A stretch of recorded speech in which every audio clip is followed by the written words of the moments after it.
One of the biggest hurdles for new Dungeon Masters and D&D players is the sheer size and detail of its awesome rulebook. This latest player's handbook is almost 400 pages, and one of the first things it tells you is that you need 2 more 400-page core rulebooks to play. But no, you don't need that stuff. You can have tons of fun learning and playing Dungeons & Dragons with far less detailed rules, like the ones in the box starter sets, in the free Peril and Pinebrook adventure, video link below, or with one of the many other games that give you the same core rules and fun experience as D&D without needing several hundred additional pages. And one of those games is Shadowdark. So we're going to read its own free quick start guide to see just how easy it is to start playing D&D. Because I'm Bob, this is where we learn how to have more fun playing RPGs together. And if you want to follow along, you can download the free PDF through the link in the description. And this is like a little too dark. I'm gonna brighten this up a little bit. So we got 3 pages introducing the game's core rules. Excellent. Then 25 pages, and I should mention that the Shadowdark books use half-size pages, but that's 25 pages covering character creation, 20 pages expanding on the core rules, and 10 pages of magic spells. But this free quick start guide includes a second booklet designated for game masters with golden advice for running the game, about 50 monsters, 20 magic items, and rules for making your own, plus a 15-page dungeon crawl adventure and 8 pre-made characters so you can get started right away. So truthfully, Shadowdark walks the line between giving you only what you need and giving you a ton of great material. Really, all this is missing from the actual core rulebook are more monsters, more magic items, more spells, and heaps of wonderful random tables for generating your own encounters and adventures. But for today, the basics. Shadowdark RPG is a fantasy adventure game where you and your companions delve into buried ruins, lost cities, spider-infested forests, and even fearsome dragon lairs in search of gold and glory. And yeah, Shadowdark's tone and rules do cater to that dungeon crawling underworld experience, but the biggest misconception about this game is that it only works for dungeon crawls. Totally false. You can use all these same rules in an outdoor, overworld adventure, just like you can do both with official D&D. Much more than location, what defines this game is speed, danger, and simplicity. Magic is perilous, and battles are fast and deadly. Being clever is crucial for survival. It encourages quick decisions rather than hunting through the rulebook for answers. But if there's one rule to keep in mind that really sets Shadowdark apart from official D&D and numerous other fantasy games, it's this. No player characters can see in the dark. As it says, a torch only holds back the pressing darkness for 1 hour of real-world time. A little more on that later. Now, the game itself flows exactly like the mini-adventure you may have played in my previous video, a super fun, interactive, choose-your-own-adventure style D&D tutorial, linked below. The Game Master describes the scene, then you describe an action you want to do, and the GM might ask you to make a check, C-checks, to determine whether your action succeeds.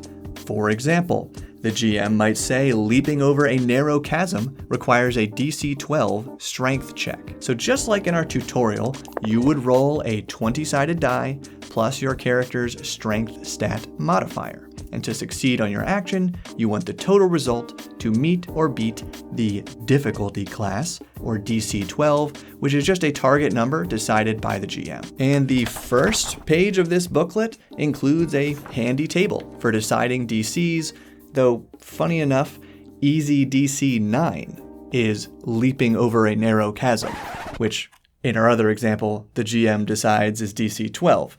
It just goes to show that you shouldn't stress over these numbers. Seriously, in my home games, I almost always just use DC 15, and instead of raising or lowering the DC, I just encourage the players to think creatively and gain some kind of advantage. Because in the game, very simply, advantage means you roll 2 times and use the higher result. Disadvantage means you roll 2 times and use the lower result. And when it comes to choosing which character stat to use for a check, I frequently let my players choose, as long as they can reasonably describe how they use that stat.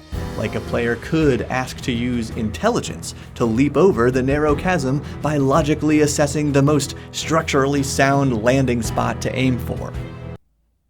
I'd probably say yes, but maybe tell them to roll with disadvantage. It's all up to the game master, but it's usually more fun to say yes to the player's ideas. Just be consistent with how you treat each player's ideas, and when you have to say no, consider offering an alternative. Also, after a successful roll to attack, or maybe after falling down that narrow chasm, injuries cause you to take damage and lose hit points, HP.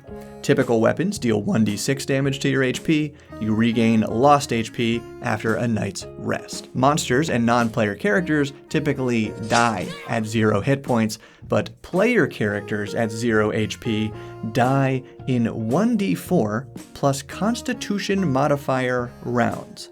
Dead characters are retired from play. Side note, Shadowdark is intended to feel like a grimdark fantasy game of survival, particularly at lower levels. That's how the 1-hour torch timer suddenly plunging your characters into darkness is meant to be thrilling. But if you want your game to feel more heroic early on, consider giving each player character at least 5 extra hit points at level 1. Now, a couple quick things that I kinda skipped over. Of course, you'll need pencils, paper, and if you have them, a standard set of polyhedral dice. That's a D4, D6, D8, D10, D12, and D20. And if you don't have dice, just Google roll 1d20 and you're good. And movement. We didn't talk about this in the tutorial video because everything occurred within a reasonable range, and we didn't talk about this in the Peril in Pinebrook video because that guide doesn't even bother to mention the detailed, kinda complicated rules for movement and distance in official Dungeons & Dragons. Fortunately, Shadowdark takes a streamlined approach. During your turn, you can move up to near, roughly 30 feet. You can break this movement up in any way. If you don't take an action, you can move near again. And the first page of this booklet includes a summary with other useful ranges.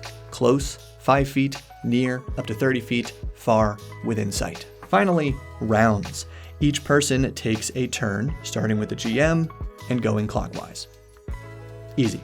Even though this quick start guide includes all the rules and core options for character creation in Shadowdark, I'm going to cover that in a future video. For now, you can use the included pre-made characters or check this part out yourself. It's really not too complicated. But the expanded rules starting on page 40 include some other helpful nuggets, like how rolling a natural 20 or natural 1 means a critical success or failure. How you can use a D6 to randomly decide yes or no outcomes. How you can award luck tokens that players can share or cash in for rerolls, plus more guidance on checks, tracking time, and making checks to cast spells.